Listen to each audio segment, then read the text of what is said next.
धनबाद में फुटपाथ दुकानदारों का प्रदर्शन। धनबाद नगर निगम के बाहर किया अर्धनग्न प्रदर्शन, हटाने का कर रहे विरोध। धनबाद शहर के पुलिस लाइन के आसपास फुटपाथ पर ठेला, खोमचा, सब्जी मीट दुकान लगाने वाले दुकानदारों को धनबाद नगर निगम के द्वारा हटाए जाने के खिलाफ सोमवार को पथ विक्रेता समन्वय समिति के बैनर तले फुटपाथ दुकानदारों ने अर्धनग्न होकर विरोध प्रदर्शन किया। फुटपाथ दुकानदारों के नेता श्यामलाल मजूमदार ने कहा कि दुकानदारों को हटाए जाने पर निगम के अधिकारियों ने बताया है कि निगम द्वारा उन्हें हटाया जा रहा है। उन्होंने कहा कि गरीब फुटपाथ दुकानदारों से मिलना तक मुनासिब नहीं समझा। अब आखिर वर्षों से व्यवसाय कर रहे ये गरीब दुकानदार जाएं तो कहां जाएं। डैम में नहाने के दौरान डूबने से मौत, कदमा के राहुल मंडल के रूप में हुई पहचान। डैम में तैरता मिला शव। जमशेदपुर से सटे सरायकेला खरसावां जिले के कपाली ओपी अंतर्गत डोबो के सतनाला डैम में नहाने के दौरान कदमा निवासी राहुल मंडल 21 वर्षीय की डूबने से मौत हो गई। मृतक राहुल मंडल मूल रूप से बागबेड़ा का रहने वाला था, पर फिलहाल वह कदमा के भाटिया बस्ती में किराए के मकान में रहकर पेंटिंग का काम कर रहा था। सोमवार सुबह राहुल का शव डैम में तैरता पाया गया, जिसके बाद पुलिस ने शव को कब्जे में लेकर पोस्टमार्टम के लिए भेज दिया। पूरा दम लगा ले, 100 पार नहीं करेगी, सीएम चंपई सोरेन की बीजेपी को खुली चुनौती। झारखंड में लोकसभा चुनाव की तारीखें जैसे जैसे नजदीक आ रही है, वैसे वैसे सियासत तेज होने लगी है। पक्ष विपक्ष के बीच जुबानी जंग भी खूब हो रही है। इसी बीच झारखंड के मुख्यमंत्री चंपई सोरेन ने भाजपा पर कटाक्ष करते हुए कहा कि इस चुनाव में एनडीए पूरी ताकतें झोंकने के बाद भी 150 का आंकड़ा पार नहीं कर जाएगी। उन्होंने विधानसभा चुनाव में भाजपा की हार पर भी तंज कसते हुए कहा कि भाजपा ने 65 पार करने का लक्ष्य रखा था, लेकिन झामुमो के कार्यकर्ताओं ने उन्हें महज 25 पर ही रोक दिया।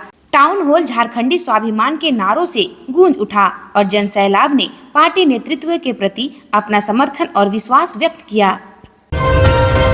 जेल की चारे दीवारी के भीतर है। गिरिडीह में हेमंत सोरेन को लेकर भावुक हो गई कल्पना, कह दी दिल की बात। गांडे विधानसभा पर होने वाले उपचुनाव के लिए झारखंड मुक्ति मोर्चा के उम्मीदवार के तौर पर कल्पना सोरेन ने नामांकन भर दिया है। इसके बाद वह पापरवा टांड में आयोजित चुनावी सभा को संबोधित करने पहुंची और इस दौरान अपने पति व पूर्व मुख्यमंत्री हेमंत सोरेन को याद किया। उन्होंने इस दौरान जेल का ताला टूटेगा, हेमंत सोरेन छूटेगा का नारा भी लगाया। कल्पना सोरेन ने जोहार से संबोधन शुरू किया। उन्होंने कहा कि यहाँ आज के दिन जिनकी कमी है वह है हेमंत जी। वह जेल की चार दीवारी के भीतर है, लेकिन उनकी सोच को कोई कैद नहीं कर सकता।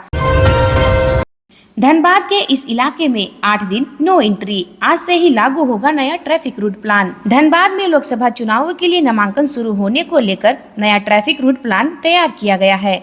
ऐसे में यहाँ के बरवा अड्डा निरंकारी चौक से बेमको मोड़ तक आज से अगले 8 दिन तक वाहनों की नो एंट्री रहेगी। भारी वाहनें आदि के प्रवेश पर रोक के साथ यहाँ रहने वाले लोगों के आने जाने के लिए भी नया रूट तय किया गया है। बरवा अड्डा के संत निरंकारी चौक से मेमको मोड़ के रास्ते में नामांकन के दिन सुबह 10 बजे से शाम के 4 बजे तक किसी भी प्रकार के वाहन का आवागमन नहीं होगा। सिर्फ जिनके घर उस रास्ते में है वही आ और जा पाएंगे।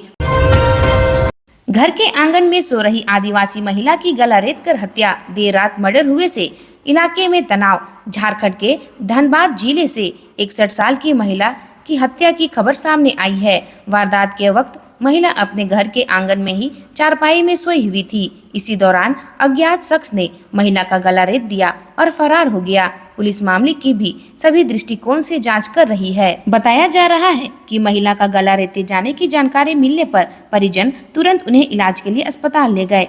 हालांकि घायल हालत में तड़प रही महिला ने रास्ते में ही दम तोड़ दिया। स्वजन ने घटना की जानकारी जीप सदस्य दिव्या बास्की को दी। सुबह होने पर जीप सदस्य प्रतिनिधि गुरुचरण बास्की ने घटना की जानकारी टुंडी थानेदारी असीम कमल टोपनो को दी। इसके बाद पुलिस ने लाश को अपने कब्जे में लेकर पोस्टमार्टम के लिए धनबाद भेज दिया।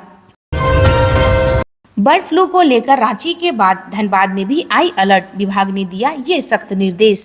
रांची में बर्ड फ्लू की दस्तक के बाद स्वास्थ्य विभाग अलर्ट मोड पर है। इसकी पुष्टि के बाद से धनबाद के लोग चिकन खाने से परहेज कर रहे हैं। लोगों की चिंता को देखते हुए जिला पशुपालन विभाग पूरी तरह अलर्ट है। शहर में पोल्ट्री फार्म और पक्षियों की निगरानी को लेकर प्रखंड और जिला स्तर पर रिस्पांस टीम का गठन किया गया है।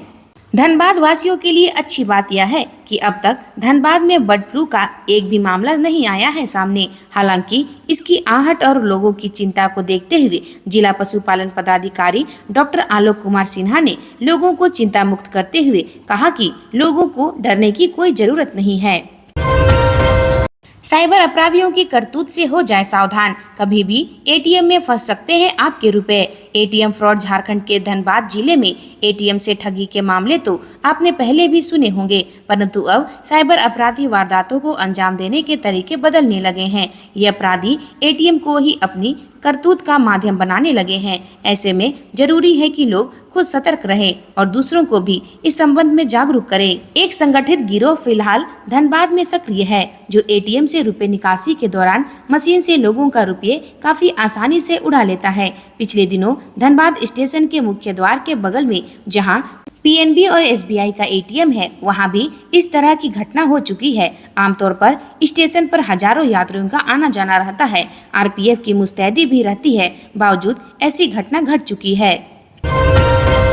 पोटका में भीषण अग्निकांड, कपड़ा गोदाम में लगी भीषण आग, शॉर्ट सर्किट बनी वजह। झारखंड में पूर्वी सिंहभूम जिले के पोटका में आज एक भीषण अग्निकांड हो गया। यहाँ के कोवाली थाना क्षेत्र के हल्दी पोखर बाजार में KL क्लॉथ स्टोर्स के 2 मंजिले पर स्थित कपड़ा गोदाम में आग लग गई, जिससे गोदाम में रखे कंबल जल गए।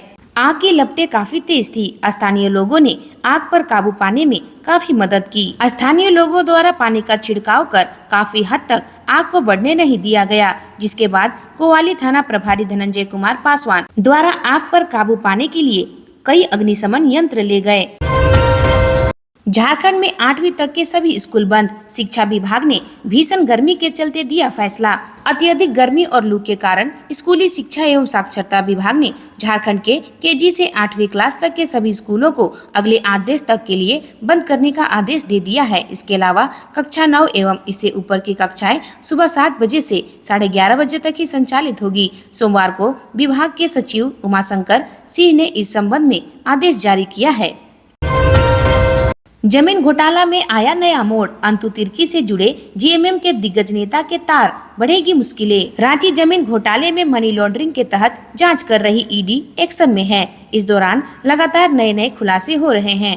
अब ईडी ने पीएमएलए कोर्ट को बताया कि अंतु तिर्की सरकारी अधिकारियों के ट्रांसफर पोस्टिंग में शामिल था। इस दौरान राजनीतिक नेताओं की मदद ली। ईडी ने कोर्ट में अंतु तिर्की व सुप्रीमो भट्टाचार्य के बीच व्हाट्सएप चैट भी शेयर किया है। अब तक की छानबीन में ईडी ने पाया कि यह पूरा गिरोह प्रतिबंधित श्रेणी की जमीन की अवैध तरीके से खरीद बिक्री में लिप्त था। इसके एवज में खूब मनी लॉन्ड्रिंग की गई। जमीन की प्रकृति बदलकर मूल डीड में हेराफेरी कर भूईहरी किस्म की जमीन को सामान्य श्रेणी की जमीन में फेरबदल कर जमीन के असली रैयत को धमकाकर उस जमीन पर कब्जा करना, उल्टा केस करवाना इनकी फितरत रही है।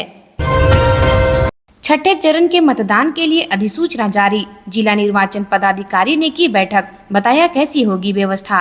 रांची लोकसभा चुनाव के छठे चरण मतदान के लिए अधिसूचना जारी हो गई है। इसे लेकर आज जिला निर्वाचन पदाधिकारी सह उपायुक्त रांची राहुल कुमार सिन्हा द्वारा प्रेस कॉन्फ्रेंस किया गया। प्रेस कॉन्फ्रेंस में जिला निर्वाचन पदाधिकारी द्वारा राज्य संसदीय क्षेत्र के चुनाव कार्यक्रम की विस्तृत जानकारी दी गई। जिला निर्वाचन पदाधिकारी राहुल कुमार सिन्हा ने बताया कि छठे चरण के लिए अधिसूचना जारी होते ही नामजदगी के लिए पर्चे दाखिल किए जा सकेंगे। अभ्यर्थी 6 मई 2024 तक नामांकन दाखिल कर सकेंगे। अगले दिन 7 मई को नामांकन पत्रों की जांच होगी। इसके 2 दिन बाद यानी 9 मई तक अभ्यर्थी अपने नामांकन वापस ले सकेंगे।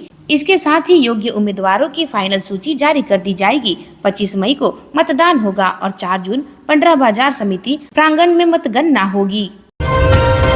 इंदौर में कांग्रेस उम्मीदवार के नाम वापस लेने पर झारखंड के सीएम चंपई सोरेन का ट्वीट हुआ वायरल।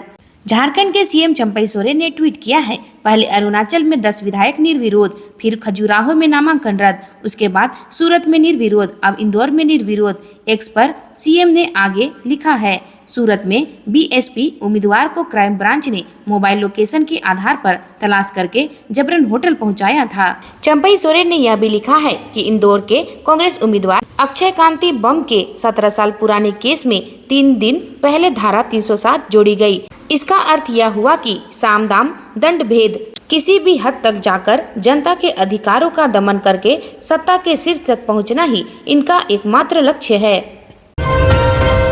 आज के लिए बस इतना ही। मिलते हैं नई खबरों के साथ में। धन्यवाद। आपका दिन शुभ हो।